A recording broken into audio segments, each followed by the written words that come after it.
ముందుగా ఇవాళ అధికారికంగా ఎమ్మెల్సీలుగా ఎన్నికై కౌన్సిల్ అడుగుపెడుతున్నటువంటి విజయశాంతి గారికి, అద్దంకి దయాకర్ గారికి, శంకర్ నాయక్ గారికి పిసిసి మనస్ఫూర్తిగా అభినందిస్తూ ఉంది.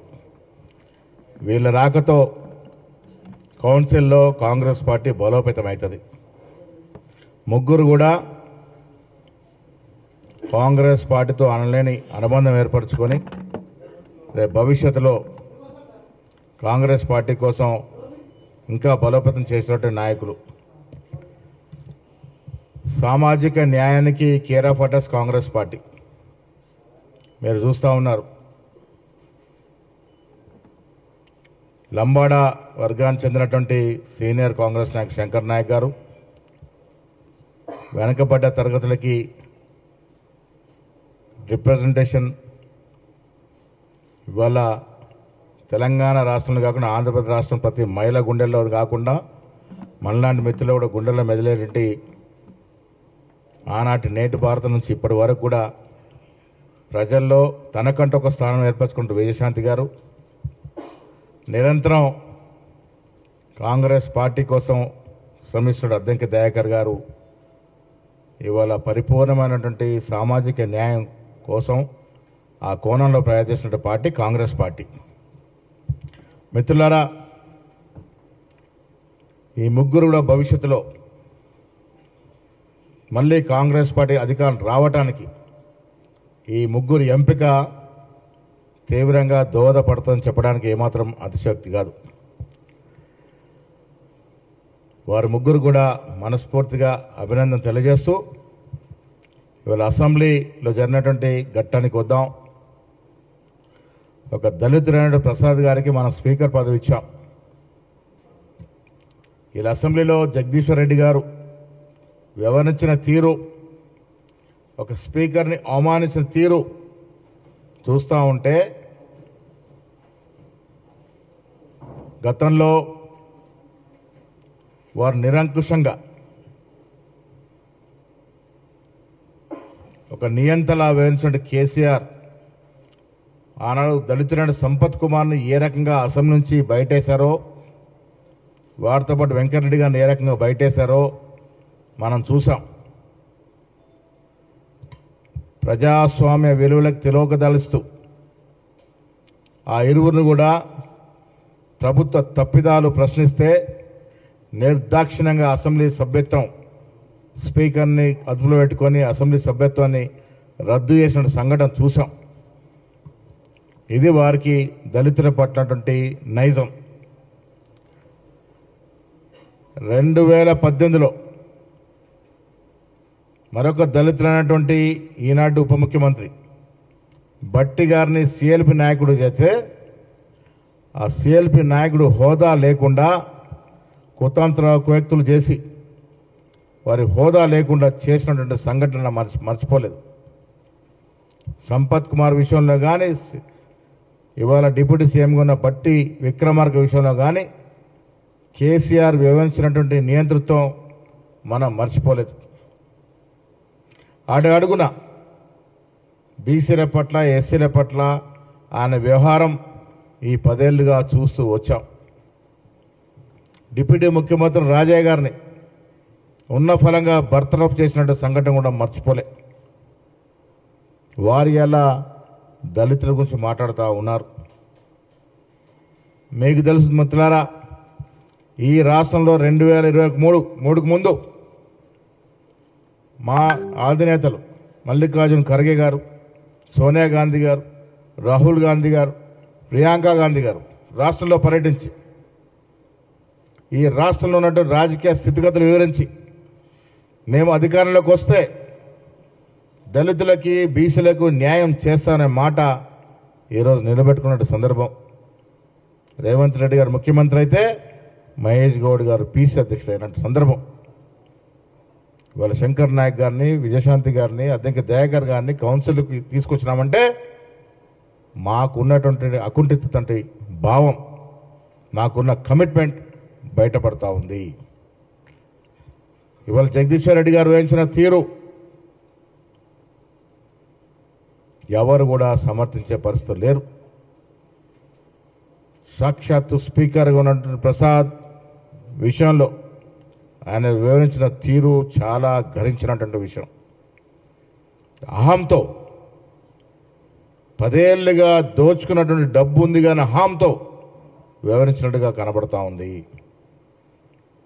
నేను చూసాం కేటీఆర్ గారు గవర్నర్ పట్ల వివరించిన తీరు, గతంలో మహిళా గవర్నర్ తమిళిసై విషయంలో వివరించిన తీరు, ప్రజాస్వామ్యం పట్ల, ప్రజాస్వామ్య విలువల పట్ల, ఈ రాష్ట్రంలో అత్యధిక జనాభాగా ఉన్నటువంటి బీసీలు ఎస్సీల పట్ల గత 10 ఏళ్లుగా వారు వివరించిన తీరు ప్రజలందరూ గమనిస్తూ ఉన్నారు. యథేచ్ఛగా డబ్బు దోచుకున్నాం కదా అన్నట్టు అహంతో వాళ్ళు వివరిస్తున్న తీరు ఇలా అసెంబ్లీ సాక్షిగా ప్రజలు గ్రహిస్తూ ఉన్నటువంటి సంఘటనను మనం మర్చిపోలేం.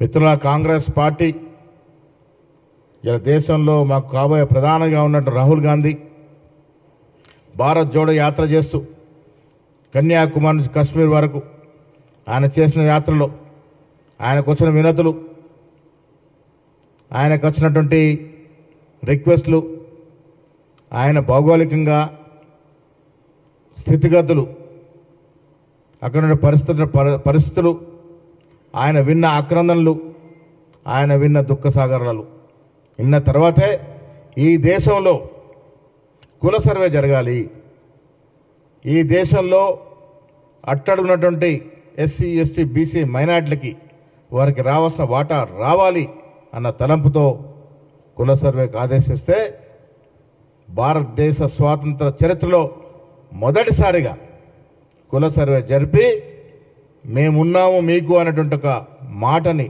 ఇచ్చి నిలబెట్టుకున్న కాంగ్రెస్ పార్టీ ఈ రాష్ట్రంలో కుల సర్వే చేస్తే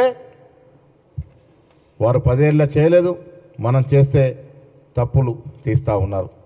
కుల సర్వేలో పాల్గొన్నటువంటి కేసీఆర్, కేటీఆర్, హరీష్ రావుకి ఏం హక్కు ఉంది అని అడుగుతా ఉన్నాను. కుల సర్వే గురించి మాట్లాడేది కాంగ్రెస్ పార్టీ ఇచ్చిన మాట నిలబెట్టుకుంది. బీసీ కుల సర్వే కానీ, ఎస్సీ సబ్ కలెక్షన్ కానీ చేసి తీరింది. దేశ చరిత్రలో ఏ రాష్ట్ర ప్రభుత్వం కూడా చేయనటువంటి కుల సర్వే చేసి ఈ రాష్ట్రంలో 56% బీసీలు ఉన్నారు, మిగతా వారి యొక్క నిష్పత్తి ప్రకారం ఉన్నారని ఒక అఫీషియల్ డాక్యుమెంట్ ఇచ్చినట్టు ఘనత కాంగ్రెస్ పార్టీది. మిత్రులారా, చెప్పుకుంటూ పోతే చాలా ఉన్నాయి. ఎన్నో ఏళ్లుగా ఎదురుస్తున్నటువంటి బీసీ రిజర్వేషన్, 42% బీసీలకు రిజర్వేషన్ ఇచ్చి తీరుతామని ఎన్నికలకు ముందు కామారెడ్డిలో కార్యనిర్వాహక అధ్యక్షుడు నేను బీసీ డిక్లరేషన్ ప్రవేశపెట్టడం జరిగింది. అదే బాటగా వీళ్ళు రాబోయే ఈ అసెంబ్లీలో 42% బీసీలకి రిజర్వేషన్ ఇస్తూ చట్టబద్ధత కల్పించే ప్రయత్నంలో ఉన్నాము. బీసీలకి స్థానిక సంస్థలతో పాటు ఎడ్యుకేషన్ అండ్ ఎంప్లాయ్మెంట్లో కూడా రిజర్వేషన్ ఇచ్చి ఈ దేశానికి ఒక దిక్సూచిగా ఉండేటువంటి ప్రయత్నం చేస్తూ ఉన్నాం. నేను ఈ సందర్భంగా బీజేపీ నాయకులు విజ్ఞప్తి చేస్తూ ఉన్నాను.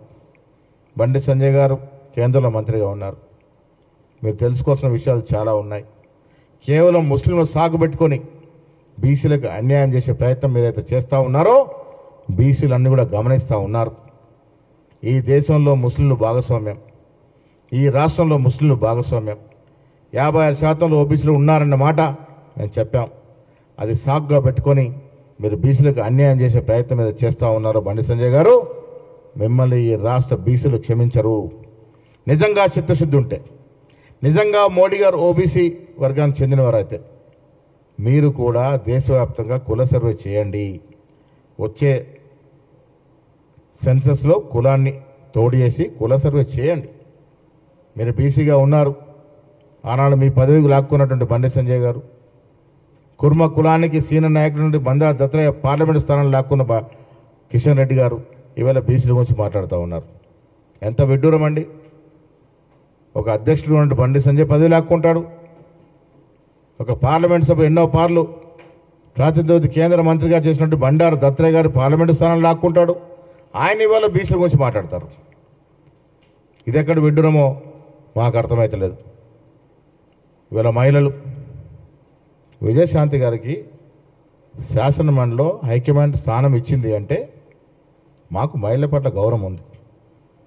మహిళా లోకానికి ప్రతీక అయినటువంటి విజయశాంతి గారిని ఇవాళ కౌన్సిల్ తీసుకొచ్చి మహిళల పట్ల మాకున్న చిత్తశుద్ధిని చాటుకున్నాం. 5 ఏళ్ళు ఒక్క మహిళ కూడా మంత్రివర్గం లేకుండా మంత్రివర్గం నడిపినటువంటి చరిత్ర కేసీఆర్ గారిది. వీళ్ళిద్దరు మహిళలకి మేము మంత్రివర్గంలో స్థానం ఇచ్చినాం. ఇలా 3 స్థానాలతో ఒక స్థానంలో మహిళని అవకాశం ఇచ్చినాం. ఫ్రీ బస్సు ఇస్తూ ఉన్నాం. ప్రతి దాంట్లో మహిళల హక్కుల్ని కాపాడుతూ ముందుకు వెళ్తూ ఉన్నాం. అది సోలార్ పవర్ యూనిట్స్ కావచ్చు, ప్రభుత్వ పరంగా నడిపే క్యాంటీన్లు కావచ్చు, ఉచిత బస్సు కావచ్చు, విద్యుత్ సబ్సిడీ కావచ్చు. ఇలా కేంద్రం 1400 రూపాయలకు సిలిండర్ ఇస్తే 500 దానికి జత చేసి రాష్ట్ర ప్రభుత్వ ఖజానా నుంచి ఆర్థికంగా ఇంత నిర్బంధం ఉన్నా మహిళలకి 500 జత చేసి మహిళల్ని ఆదుకున్నటువంటి సందర్భం. దానికి తోడు తెలంగాణ ఎందుకు కోరుకున్నాం మనం? మన తెలంగాణ వస్తే మన ఉద్యోగాలు మనకు వస్తాయని. ఎంతమంది నిరుద్యోగులు బలిదానం చేసే తెలంగాణ వచ్చింది. అలాంటి కుటుంబాలని ఆదుకున్న దాఖలాలు ఏమైనా ఉన్నాయా కేసీఆర్ గారు? 10 ఏళ్లుగా మీ కుటుంబంలో అన్ని పదవులు ఇచ్చుకున్నారు. కొడుక్కి పదవి ఇచ్చారు, బిడ్డకి పదవి ఇచ్చారు, పార్లమెంట్లో బిడ్డోడి పెద్ద మళ్ళీ ఎమ్మెల్సీ ఇచ్చారు, మేనల్లుడికి పదవి ఇచ్చారు, సడ్డగుని కొడుకు పదవి ఇచ్చారు. రకరకాల కుటుంబాలన్నిటికీ పదవులు ఇచ్చిన మీరు ఏనాడు కూడా నిరుద్యోగులు ప్రాణాలు నిలిచిన నిరుద్యోగ కుటుంబాల గురించి ఎప్పుడైనా ఆలోచించినారా? ఇవాళ మేము అధికారంలోకి రాగానే మీరు 10 ఏళ్లలో 50,000 ఉద్యోగాలు ఇస్తే మేము 9 మాసాల్లో 56,000 ఉద్యోగాలు ఇచ్చి నిరుద్యోగుల కోసమే ఈ ప్రభుత్వం వచ్చిందని చెప్పకనే చెప్పినాము. మాకున్న చిత్తశుద్ధి. రైతుల పట్ల మీరు 10 ఏళ్లుగా విడతలుగా ఇచ్చిన రుణమాఫీ 28,000 కోట్లు దాటకుంటే మేము 11 మాసాల్లో 20,600 కోట్ల రూపాయలు ఇచ్చి 25 లక్షల రైతు కుటుంబాలకి రైతు రుణమాఫీ చేయగలిగినాం. రైతు బంధు ఇస్తూ ఉన్నాం. 500 రూపాయలు సన్నబియ్యలకు బోనస్ ఇస్తూ ఉన్నాము. భూమి లేని నిరుపేదలకి 12,000 రూపాయలు చొప్పున ఇందిరమ్మ ఆత్మీయ భరోసా ఇస్తూ ఉన్నాం. రకరకాలుగా కేసీఆర్ కుటుంబం ఈ రాష్ట్రాన్ని యథేచ్ఛగా దోచుకొని ఈ రాష్ట్రాన్ని 6.5 లక్షల కోట్ల అప్పు చేసి మొత్తంగా 7.5 లక్షల కోట్ల అప్పు మన ఎత్తిన పెట్టి పోతే కూడా ఆర్థిక విధ్వంసాన్ని ఈ రాష్ట్రాన్ని ఒకటొకటిగా జత చేస్తూ దాన్ని గాడిలో పెడుతూ ఇంత నిర్బంధం ఉన్నా మేము ఇచ్చిన వాగ్దానాన్ని కూడా పూరిస్తూ ముందుకు పోతా ఉన్నాం. నేను అసెంబ్లీలో చూసాం. నేను కేటీఆర్ ధోరణి గవర్నర్ వ్యవస్థని కించపరచగా విధంగా మాట్లాడడం గతంలో చూసాం. మనం ఒక మహిళని చూడకుండా తమిళిసై అనే గవర్నర్ని ఏ రకంగా కించపరచడం మనం చూసాం. ప్రజాస్వామ్య విలువలు లేకుండా ముందుకు సాగుతున్న బీఆర్ఎస్ నాయకులకి ప్రజలు ఇప్పటికే కర్రవాచి చేతులు పెట్టారు. భవిష్యత్తులో కూడా ఇంకా గుణపాఠం చెప్తారని చెప్పడానికి ఏమాత్రం అతిశక్తి కాదు. మిత్రులారా, ఇవాళ జగదీశ్వర్ రెడ్డి గారు వివరించిన తీరు, వారు దళితుల పట్ల వివరించిన తీరు ఈ రాష్ట్రంలో ప్రతి దళితుడు అర్థం చేసుకోవాల్సిన అవసరం ఉన్నది. బీసీల పట్ల దళితుల పట్ల ఈ రాష్ట్రంలో బీజేపీ కానీ బీఆర్ఎస్ కానీ వివరిస్తున్న తీరు గరించాల్సిన అవసరం ఉన్నది. కాంగ్రెస్ పార్టీ ఫౌండేషన్లోనే ఉంది. ఎస్సీ ఎస్టీ బీసీ మైనార్టీలకి మా దగ్గర పెద్దపీట వేస్తామని.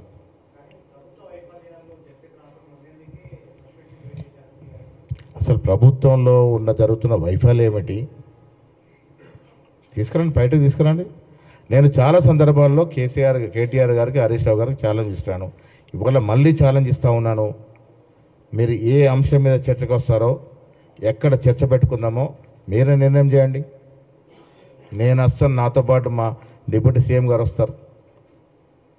ఆర్థిక విధానాలపైన కానీ, రైతుల సమస్యలపైన కానీ, ఇతరత్ర ఏ సమస్య పైన 10 ఏళ్లలో మీరు జరిగినటువంటి పాలన, సంవత్సరంలో మీరు జరిగినటువంటి పాలన మీద డిబేట్ పెట్టుకుందాం. బహిరంగంగా డిబేట్ పెట్టుకుందాం, పత్రికా సమావేశాలు మీలాంటి మిత్రుల సమక్షంలో డిబేట్ పెట్టుకుందాం, చర్చించుకుందాం. మాకు వచ్చింది అవకాశం 14 నెలలు మాత్రమే. మీరు 10 ఏళ్ళు పాలించారు. మీరు 10 ఏళ్లలో ఈ రాష్ట్రంలో ఎస్సీలకు ఏం చేశారు, బీసీలకు ఏం చేశారు, మైనార్టీలకు ఏం చేశారు, మాలాంటి గిరిజనులకు ఏం చేశారు, రాష్ట్ర వ్యాప్తంగా ఏం అభివృద్ధి చేశారు, ఎంత అధికార దుర్వినియోగం చేశారు, ఎంత ప్రజల సొమ్ము దుర్వినియోగం చేశారు, అవన్నీ కూడా చర్చించుకుందాం. మేము సిద్ధంగా ఉన్నాం. పలుమార్లు చెప్పాను. హరీష్ రావు మన తెలివితో కూడా కాదు కదా, ఆర్థిక మంత్రిగా చేశాడు. హరీష్ రావు గారికి తెలియదా ఏ రకంగా అప్పులు తెచ్చారు? ఇలా కాళేశ్వరం ప్రాజెక్ట్ బహాటంగా చాలాసార్లు చెప్పాను నేను. కాళేశ్వరం ప్రాజెక్ట్ పేరిట చాలా దోపిడీ జరిగింది. కట్టాల్సిన చోట కట్టకుండా ఖాళీ పైన కడితే మీకు ప్రెషర్తో నీళ్ళు వచ్చే అవకాశం ఉన్నా కూడా దాన్ని తీసుకొచ్చి కాలుష్యం ఎందుకు కట్టి 9 ఆటిని మార్చి కాలుష్యం ఎందుకు కట్టారు? ఇలా మల్లన్న సాగర్ వరకు నీళ్లు తీసుకురావాలంటే 10 సార్లు ఎత్తిపోస్తే తప్ప నీళ్ళు వచ్చే పరిస్థితి లేదు. మా అధికారులు ఇలా మేము ప్రభుత్వంలోకి వచ్చాం, మా అధికారులు కాదు, మీరు అధికారులు ఉన్నప్పుడు ఎలక్షన్ అధికారులు చెప్పే లెక్కల ప్రకారం 1 ఎకరాకి నీళ్ళు ఇవ్వాలంటే మల్లన్న సాగర్ నుంచి ఎత్తిపోస్తూ మల్లన్న సాగర్ వచ్చే వరకు 50,000 రూపాయలు కరెంటు బిల్ అవుతా ఉంది. ఏ రైతు 50,000 రూపాయలు కరెంటు బిల్ కట్టి పంట పండిస్తే పడతలు పడుతుంది, గిట్టుబాటు అవుతుందో ఒకసారి ఆలోచించుకోవాలి. ఎందుకు కట్టారు ఈ ప్రాజెక్టు? ఎందుకు కట్టారు? ఆచరణ సాధ్యం కాని ప్రాజెక్టు. మీకు ఒక ముఖ్యమంత్రికి దూరదృష్టి ఉండాల్సిన అవసరం లేదా? ఒక వ్యూహం ఉండాల్సిన అవసరం లేదా? 1,20,000 కోట్లు గోదావరి నదులు ఎందుకు పోశారు? ఎందుకు పనికిరాని ప్రాజెక్టు కట్టారు? సరే, ఇవాళ ఏమైంది ఆ ప్రాజెక్టుకి? బీటల వారి పగుళ్ళు వస్తూ ఉంది. ఏంటి మీ నాణ్యత? అంటే కాంట్రాక్టర్ జేబులు నింపడానికి ప్రాజెక్టులు కట్టినారా? జవహర్లాల్ నెహ్రూ దురదృష్టి కట్టినటువంటి ఇలా పోచంపాటి శ్రీరామ్ సార్ ప్రాజెక్టు కానీ మన రాష్ట్రంలో చెప్తా ఉన్నాం, నాగార్జున సార్ కానీ ఒక గీత కూడా పడలే. 70 ఏళ్ళైంది ప్రాజెక్టు కట్టి, 75 ఇయర్స్ అయింది, ఒక గీత కూడా పడలే. మీరు కట్టిన ప్రాజెక్ట్ ఎందుకు బిడ్డలు పడుతూ ఉంది? కాంట్రాక్టర్ జేబులు నింపడానికి ప్రాజెక్టులు కట్టి మీ కుటుంబం ఈ రాష్ట్ర సంపదను దోచుకొని, నేను మళ్ళీ ఆన్ రికార్డు చెప్తా ఉన్నాను, దేశ చరిత్రలో అత్యంత తక్కువ సమయంలో అత్యంత ఎక్కువ ప్రజా సొమ్మును దోపిడీ చేసిన కుటుంబం ఏది? కేసీఆర్ కుటుంబం కాదా? ఎందుకు ప్రజల్ని మభ్యపెట్టే ప్రయత్నం చేస్తారు?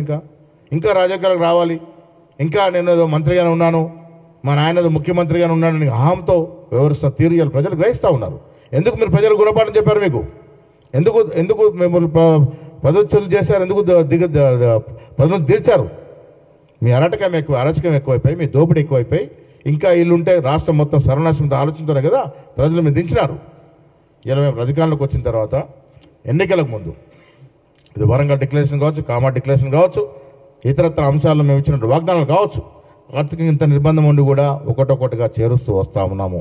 ఈ అంశాన్ని కూడా జారవిడ్చట్లేదు. మేము ఇంత ఆర్థిక నిబంధన ఉన్నా ఏ ఒక్క వాగ్దానం కూడా జారవిడ్చకుండా పరిపూర్ణంగా తేరుస్తూ ముందుకు పోతున్న సందర్భం ఇలా మాకు రాహుల్ గాంధీ గారి యొక్క దిశ నిర్దేశంతో ఈ రాష్ట్రంలో కుల సర్వే చేసి, కుల సర్వే ఆషామాషి కాదు, కేసీఆర్ కేటీఆర్ హరీష్ రావును తప్పుకున్నంత మాత్రమే కుల సర్వే సక్సెస్ఫుల్ కాదంటాం లేదు. పరిపూర్ణంగా ప్రజలకు ఇచ్చిన హామీ నిలబెట్టుకునే మార్గంలో ప్రయత్నంగా ఇవాళ కుల సర్వే చేసి తీరినాము. ఇది ఒక చరిత్రాత్మక నిర్ణయము. ఇలా ఈ రాష్ట్రంలో 56% బీసీలు ఉన్నారని ఒక అఫీషియల్ డాక్యుమెంట్ ఇవ్వగలిగినాం. ఎవరి తరం కాలేదు, మేము చేయగలిగినాం.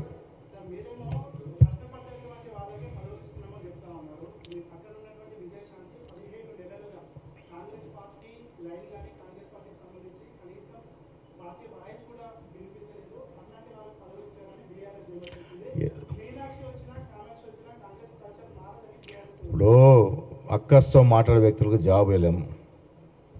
మీరు చెప్పండి, 2023లో మన అధికారం రావటం విజయశాంతి గారి పాత్ర లేదని అనగలుగుతారా వాళ్ళు?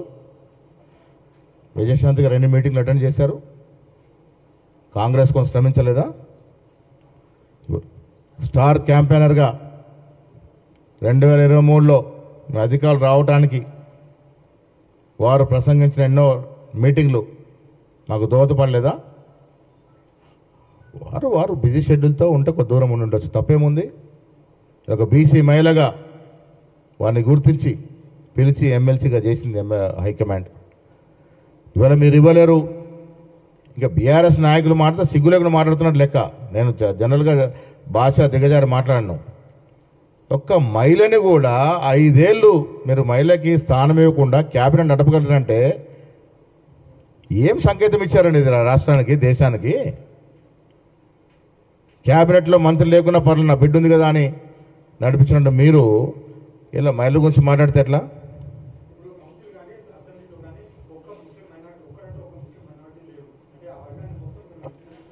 రాహుల్ గారు పోయినసారి 4 ఎమ్మెల్సీలు ఇచ్చాం, రైట్? ఒక బీసీ నాకు వచ్చింది, ఒక బొత్తుల భాగం కోదండరామరెడ్డి గారికి ఇచ్చాం, ఒక రెడ్డి. ఎన్ఎస్ఐ అధ్యక్షుడు 70 కేసులు ఎదుర్కొంటున్న వెంకట్ గారికి ఇచ్చాం. మరొకటి ఎవరికి ఇచ్చాం? ముస్లిం మైనార్టీకి ఇచ్చాం కదా. ఆయన కూడా కాంగ్రెస్ పార్టీకి ఏదైనా గవర్నర్ ఎమ్మెల్సీలనే, గవర్నర్ కోటైనా ఎమ్మెల్సీ కోటైనా ఒక ముస్లింకి మేము ఆదరించినాము. సియాసత్ పేపర్ అనేది ఇలా ప్రజల్లో 70 ఏళ్ళుగా ప్రజలకి సియాసత్ పేపర్ ఎడిటర్కి ఇచ్చినాము. ఈసారి పోయినసారి ఎవరికైతే రిపెండెన్స్ ఇచ్చినామో వాళ్ళు లేకుండా మిగతా వాళ్ళకి ఇవ్వాలనుకున్నాము. శంకర్ నాయక్ గారు కళ్ళ కూడా ఊహించలే. గాంధీ భవన్కి వచ్చిన దండం పెట్టినప్పుడు పక్కన మీనాక్షి నటరాజన్ ఉంటే తీసుకెళ్ళి చెప్తే ఎస్, ఒక డీసీసీ అధ్యక్షుడిగా ఉన్నాడు, 30 ఏళ్ళుగా కాంగ్రెస్ పార్టీ పనిచేస్తూ ఉన్నాడు, నయా పాస్ ఆశించి కూడా నిర్విరామంగా పార్టీ కోసం కృషి చేస్తున్నాడని ఈయన కన్సల్ట్ చేశాం. అద్దంకి దయాకర్ దళిత వర్గానికి చెందిన వ్యక్తి, నిరంతరం పార్టీ కోసం పనిచేసిన వ్యక్తిగా ఆయన గుర్తించాం. 2023 ఎన్నికల్లో పార్టీ అధికారం రావడానికి దోహదపడినటువంటి విజయశాంతిని గుర్తించాం. మా భయంతో కదా దాసోత్సవానికి మీరు సీట్ ఇచ్చారు. 56% రిజర్వేషన్ బీసీలకు ఇచ్చారనేటువంటి ఒక భయంతోనే కదా దాసోత్సవానికి సీట్ ఇచ్చారు మీరు. ఇలా మీరు బీఆర్ఎస్ నాయకులకి, బీజేపీ నాయకులకి బీసీల గురించి కానీ ఎస్సీల గురించి కానీ ఎస్టీ గురించి మాట్లాడే హక్కు లేనే లేదు. ఇది మా పేటెంట్ రైట్.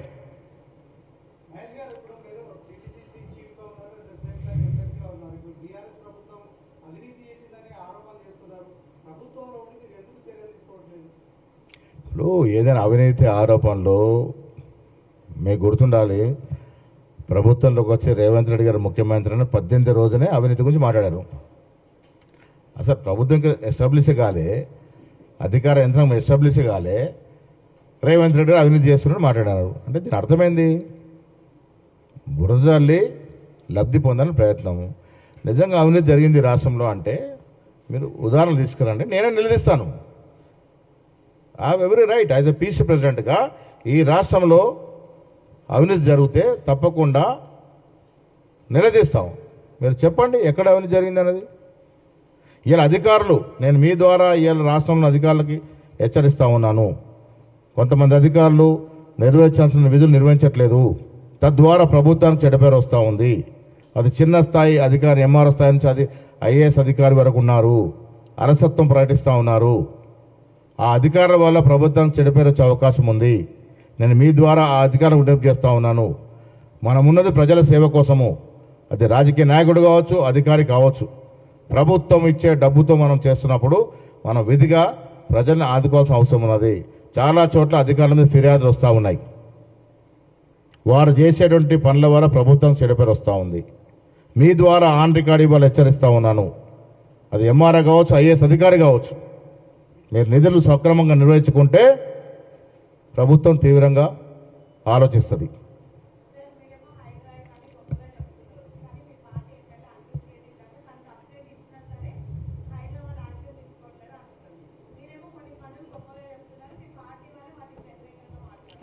ఇప్పుడు హైడ్రా, నేను ఇవాళ కౌన్సిల్లో మాట చెప్పాను, హైడ్రా కానీ మూసి కానీ గొప్ప కార్యక్రమాలు ప్రభుత్వ అవసరాల కోసం, భవిష్యత్ తరాల అవసరాల కోసం హైడ్రా కానీ మూసి ప్రక్షాళన కానీ హైడ్రా ప్రక్షాళన తీసుకొచ్చాం. హైడ్రాలో ఒక చోట అధికార నిర్లక్ష్యంలో ఒకే ఒక్క బీదవాడి ఇల్లు తొలగించబడ్డది. ఒకే ఒక్క బీదవాడి ఇల్లు, ఆన్ రికార్డ్ రాసుకోండి మీరు. మొత్తం హైడ్రా ఎపిసోడ్లో ఒకే ఒక్క బీదవాడి ఇల్లు తొలగించబడ్డది, అది కూడా చెరువులో ఉంటే. మీరు గుర్తుపెట్టుకోవాల్సింది, Hyderabad is the city of rocks and lakes. Nizam ప్రభు కొన్ని వందల చెరువులు తవ్వించి హైదరాబాద్ని సురక్షితంగా ఉండడానికి దోహదపడ్డాడు. అలాంటి చెరువులు ఇలా కబ్జా గురపడ్డాయి. ఎందుకు బీఆర్ఎస్ నాయకులు గొడవ చేస్తూ ఉన్నారు? ఈ కబ్జాదారులు 80% నాయకులు బీఆర్ఎస్ నాయకులు. ఎమ్మెల్సీలు ఉన్నారు, అందులో ఎమ్మెల్యేలు ఉన్నారు, ఆనాటి మంత్రులు కూడా ఉన్నారు. యథేచ్ఛగా చెరువులను కబ్జా చేసి కట్టడాలు కట్టారు. తద్వారా ఏమైంది, చెరువు గర్భంలోకి పోవాల్సిన నీరు ఇళ్లలోకి వస్తూ ఉంది. ప్రభుత్వం ఎందుకు ఆ చర్యలు తీసుకుంది? మూసి ప్రక్షాళన. 18,000 ఇండ్లు డబుల్ బెడ్రూమ్ మూసి నిర్వాసనకి ఇస్తా ఉన్నాం. ఎందుకు ఇస్తా ఉన్నాం? మూసి నదిలో మధ్యలో నివసిస్తూ ఉన్నారు బీద జనం, ఈగలు దోమల బాధ నివసిస్తూ ఉన్నారు. మీకు తెలిసి ఉండాలి, 1912లోనో 1908లోనో, నాకు కరెక్ట్ డేట్ తెలియదు, గట్టి వాన పడితే హైదరాబాద్లో అప్పుడు జనాభా 80,000, 24,000 జనం కొట్టుకుపోయారు మూసీ నదిలో. ఇప్పుడు కూడా మూసీ నది ఇటు అటు వైపులో 40% మంది జనం ఉన్నారు. ఆనాడు నయా పూలు తప్ప అన్ని పూలు కొట్టుకుపోయినాయి. ఇలా వాయనాడులో వచ్చిన వరదలు చూసాం మనం, వాయనాడులో వచ్చిన వాన బీభత్సం చూసాం. అలాంటి గట్టి వాన హైదరాబాద్లో పడితే మూసీలో ఉన్నటువంటి వ్యక్తుల యొక్క పరిస్థితి ఏమిటి? వారి ప్రాణాలు మనకు పట్టవా? దానికోసం మూసి ప్రక్షాళన చేశాం. 80% మూసీలో ఉన్నటువంటి వ్యక్తులు ఒప్పుకొని మాకు పునరావాసం కలగజేయని మేము పోతామని చెప్పిన సందర్భం, వారి కోసం 18,000 ఇండ్లు డబుల్ బెడ్రూమ్ ఇల్లు ఇస్తూ ఉన్నాం. మూసి ప్రక్షాళన జరిగి హైడ్రా పరిపూర్ణకు సక్సెస్ అవుతే పెట్టుబడులు వస్తాయి. ఎందుకు వస్తాయి? విదేశీ పెట్టుబడి సంస్థలు ఎప్పుడైనా ఎక్కడైనా పెట్టుబడి పెట్టాలంటే అక్కడ ఉండే వాతావరణంతో పాటు వాళ్ళు లైఫ్ సెక్యూరిటీ చూస్తారు, ప్రాణ భద్రత ఏందని అడుగుతారు. అది ఉంటేనే విదేశీ పెట్టుబడులు వస్తాయి. ఇలా ఈ హైదరాబాద్ ప్రాంతంలో విదేశీ పెట్టుబడులు రావాలంటే హైదరాబాద్ సురక్షిత ప్రాంతంగా ఉండాలి.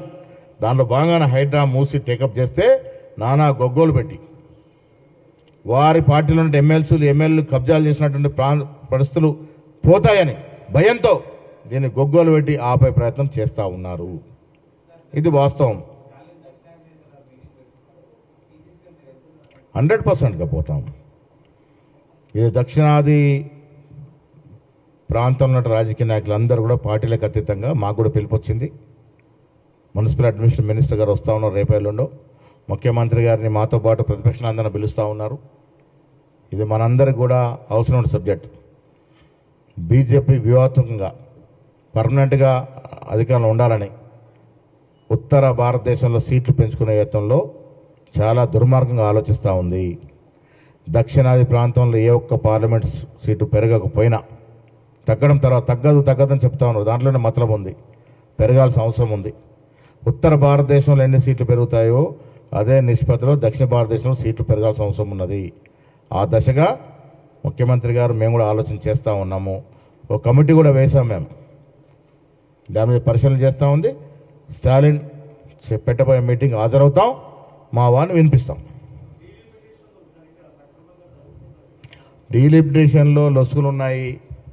ఉద్దేశపూర్వకంగా బీజేపీ లోపాయికారిగా ఒక వ్యూహంతో పోతూ ఉంది. దక్షిణాది దేశాన్ని నష్టం చేర్చే విధంగా ప్రయత్నం జరుగుతూ ఉన్నాయి. దాన్ని ఎదిరిస్తాం. ఓకే, ఇప్పుడు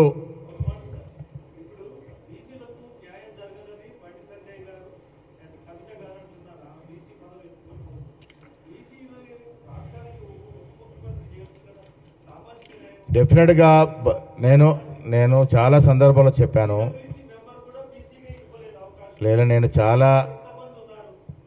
చాలా సందర్భాలు చెప్పాను, ఈ రాష్ట్రంలో భవిష్యత్తులో బీసీలకు సువర్ణ అవకాశాలు వస్తాయంటే ఏ పార్టీలో వస్తాయండి? ఓన్లీ కాంగ్రెస్లో వస్తాయి. రేపో మాపో అని చెప్పాను, కానీ ఎప్పుడు వచ్చినా కాంగ్రెస్ పార్టీలోనే వస్తాయి. కవిత గారు బీసీ గారు మెచ్చుకున్నారు. కవిత గారి పరిస్థితి ఏంటి? టీఆర్ఎస్లో బామర్దులు కేటీఆర్, హరీష్ రావు ఒకటై కవితని బయటకు పంపే ప్రయత్నం చేస్తూ ఉన్నారు. Note on this point. మరుదులు కేటీఆర్, హరీష్ రావు ఒకటై కవితని బీఆర్ఎస్ పార్టీని బయటకు పంపే ప్రయత్నం చేస్తూ ఉన్నారు. ఆ కారణంగానే బీసీలని గలమెత్తుకొని, బీసీ నినాదం ఎత్తుకొని తన రాజకీయ మనుగడ కోసం ప్రయత్నం చేస్తూ ఉంది కవిత.